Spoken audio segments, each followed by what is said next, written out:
오늘 본문은 요한복음 3장 22절에서 36절입니다.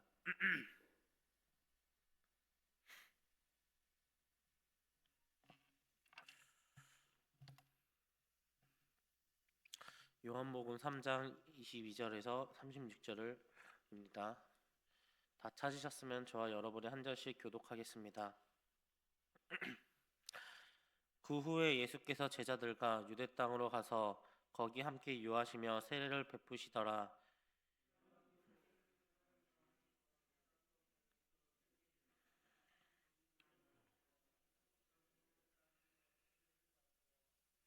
요한이 아직 옥에 갇히지 아니하였더라. 이에 요한의 제자 중에서 한 유대인과 더불어 정결 예식에 대하여 변론이 되었더니 그들이 요한에게 가서 이르되 랍비여, 성세님과 함께 요단강 저편에 있던 이 곧 성세님이 증언하시던 이가 세례를 베풀매 사람이 다 그에게 가더이다. 요한이 대답하여 이르되 만일 하늘에서 주신 바 아니면 사람이 아무것도 받을 수 없느니라. 내가 말한 바 나는 그리스도가 아니요 그의 앞에 보내심을 받는 자라고 한 것을 증언할 자는 너희니라. 신부를 취하는 자는 신랑이니나 서서 신랑의 음성을 듣는 친구가 크게 기뻐하나니 나는 이러한 기쁨으로 충만하였노라. 그는 흥하여야 하겠고 나는 쇠하여야 하리라 하니라. 위로부터 오시는 이는 만물 위에 계시고 땅에서 난 이는 땅에서 속하여 땅에 속한 것을 말하니라. 하늘로부터 오시는 이는 만물 위에 계시나니 그가 친히 보고 들은 것을 증언하되 그의 증언을 받는 자가 없도다. 그의 증언을 받는 자는 하나님이 참 되신 것을 하나님이 보내신 이는 하나님의 말씀을 하나니 이는 하나님이 성령을 한량없이 주심이니라. 아버지께서 아들을 사랑하사 만물을 다 그에게 주셨으니 아들을 믿는 자에게는 영생이 있고 아들에게 순종하지 아니하는 자는 영생을 보지 못하고 도리어 하나님의 진노가 그 위에 머물러 있느니라. 아멘.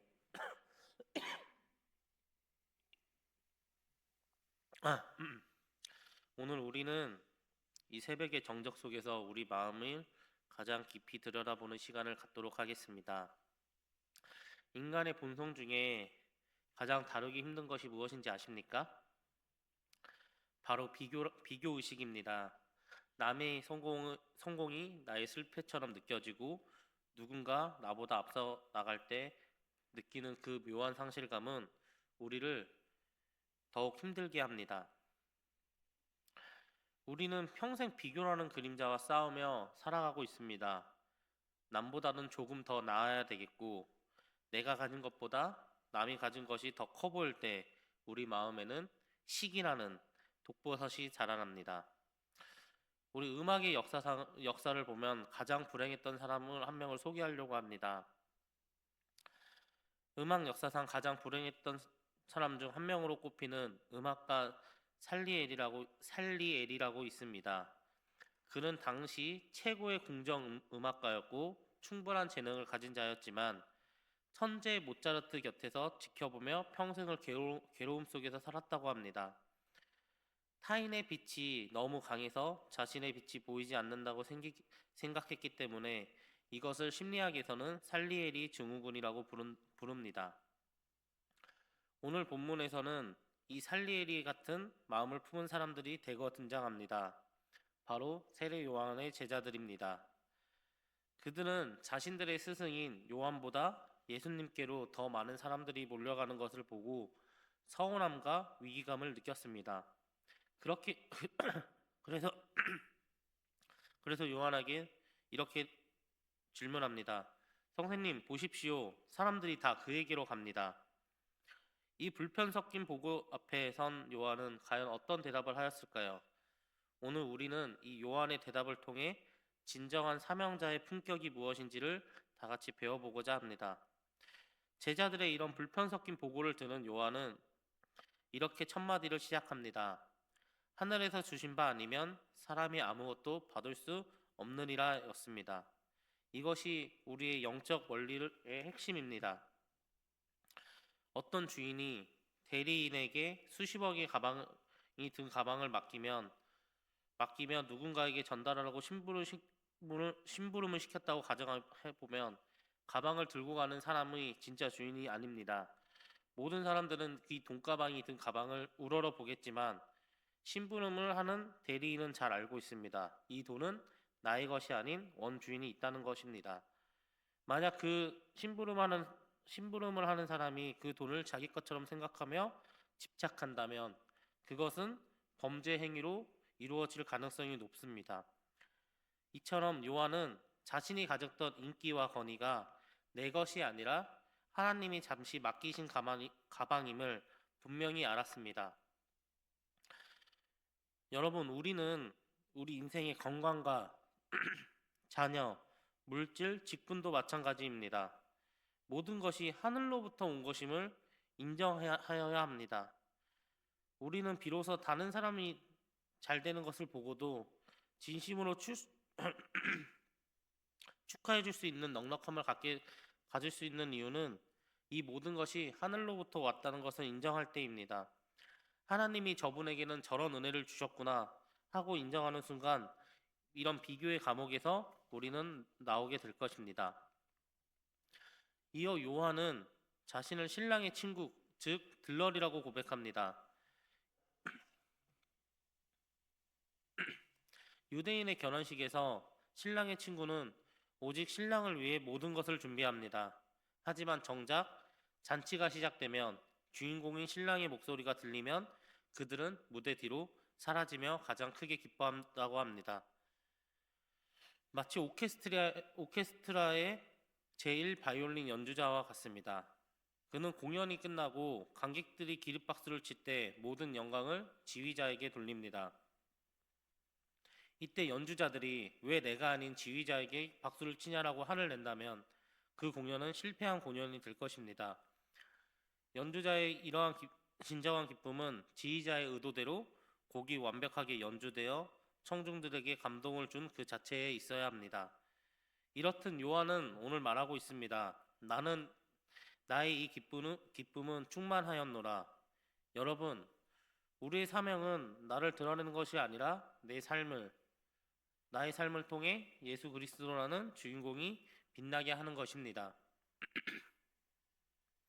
주님이 영광을 받으시는 현장에 내가 서 있다는 사실만으로 우리의 가치는 충만할 것입니다. 그리고 오늘 말씀의 결론이자 우리 삶의 이정표가 되는 고백이 터져 나옵니다. 30절에 요한은 이렇게 고백합니다. 그는 흥하여야 하겠고 나는 새하여야 하리라. 밤하늘에서 가장 밝게 빛나는 별들을 보십시오. 그 별들은 태양이 뜨기 직전까지가 주인공입니다.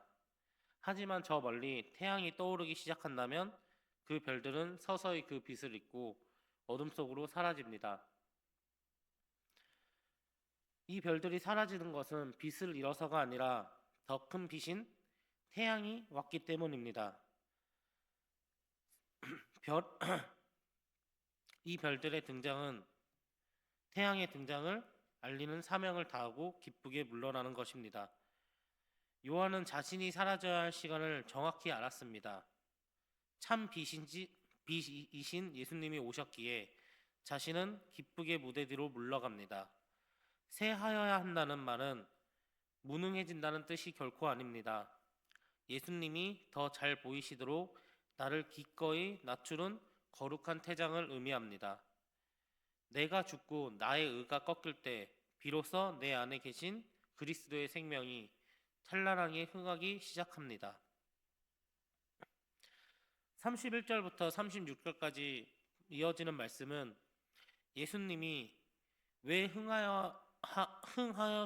흥하셔야만 하는지를 증언합니다. 땅에서 난 사람은 땅의 일을 말하지만 하늘로부터 오신 예수님은 하나님의 말씀을 전하시며 성령을 한량없이 부어주시는 분이기 때문입니다. 그분을 믿는 자에게는 영생이 있고 그분을 거스르는 자에게는 하나님의 진도가 머뭅니다. 우리의 인생을 걸어야 할 분은 오직 예수 그리스도뿐입니다. 오늘 하루 그리스도의 통로로 살기를 바랍니다.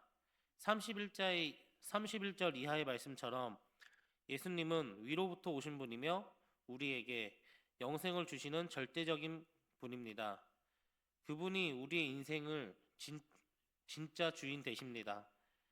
세례 요한은 광야에 외치는 소리로 살다가 조용히 역사의 뒤안길로 사라졌습니다. 하지만 우리 예수님은 그를 향해 여자가 낳은 자 중 가장 큰 자라고 칭송하였습니다.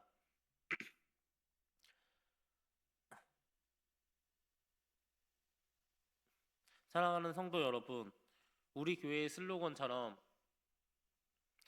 복음은 간념이 아니라 일상이 되어야 합니다. 복음의 일상이 된다는 것은 내가 죽고 내 안에 그리스도가 사시는 것입니다. 오늘 하루 이 복음의 일상에서 실천하기 위해 우리 한 가지 약속하고 넘어가길 바랍니다. 나의 공로를 다른 이에게 양보하고 그 뒤에 계신 주님을 높이는 것입니다. 누군가가 여러분의 수고를 칭찬할 때 혹은 여러분이 주인공이 되어야 할 마땅한 순간에 우리 이렇게 고백하길 바랍니다. 함께 해주신 덕분입니다. 그리고 이 모든 일을 가능하게 하신 주님 덕분입니다. 여러분이 이 한 걸음 뒤로 물러나 들러리의 자리에 설 때 세상은 여러분을 통해 주인공이신 예수님을 보게 할 것입니다. 오늘 이 새벽 우리 이렇게 기도하며 나아가길 바랍니다. 주님, 오늘 저는 철저히 새하게 하시고 제 말과 행동을 통해 오직 예수님만 흥하게 하옵소서. 저는 사라지고 주님만 남는 향기로운 하루가 되게 하옵소서라고 우리가 작아질 때 하나님은 우리를 크게 쓰십니다. 내가 낮아질 때 주님은 우리를 하늘의 상급으로 높여주십니다. 이 들러리의 영성으로 승리하시는 복된 하루가 되시기를 주님의 이름으로 축복합니다.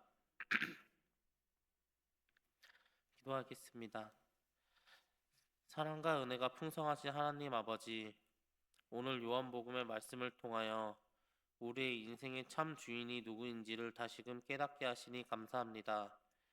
세례 요한이 그는 흥하여야 하겠고 나는 쇠하여야 하니라고 고백하며 기쁘게 무대 뒤로 물러난 것처럼 우리 또한 오늘 하루 나를 드러내는 교만을 내려놓고 오직 주님만 높이는 들러리의 기쁨을 누리게 하옵소서.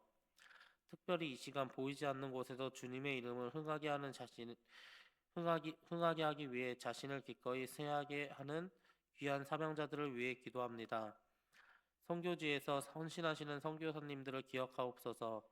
낯선 땅에서 자신의 이름도 없이 빛도 없이 오직 복음만을 심고 계신 선교사님들을 위해 성령의 한량없는 은혜를 부어주시옵고 외롭고 고된 싸움 속에서도 주님 한 분이면 충분합니다라는 고백이 끊이지 않게 하시옵소서. 이 땅의 협력교회와 기관들을 위해 기도합니다. 우리와 뜻을 같이하여 하나님의 나라를 확장해 나가는 협력교회들이 오직 복음 안에서 하나 되게 하시고 각 기관이 맡은 사명을 감당할 때마다 사람의 은은 사라지고 하나님의 영광만 가득하게 하옵소서. 우리가 서로 경쟁하는 관계가 아니라 주님의 몸된 교회를 함께 세워가는 거룩한 동역자임을 잊지 않게 하옵소서. 마지막으로 우리 성도님들의 삶을 지켜주시옵소서. 오늘 일터와 가정으로 흩어지는 우리 성도님들을 내가 인정받지 못함에 서운해하기보다는 주님이 증거됨에 가슴 벅찬 감격을 누리는 복음의 일상이 되는 복된 하루가 되게 하옵소서.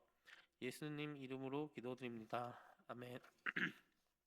하늘에 계신 우리 아버지, 아버지의 이름을 거룩하게 하시며 아버지의 나라가 오게 하시며 아버지의 뜻이 하늘에서 같이 땅에서도 이루어지게 하소서. 오늘 우리에게 일용할 양식을 주시고 우리가 우리에게 잘못한 삶을 용서하여 준 것 같이 우리 죄를 용서하여 주시고 우리를 시험에 빠지지 않게 하시고 악에서 구하소서.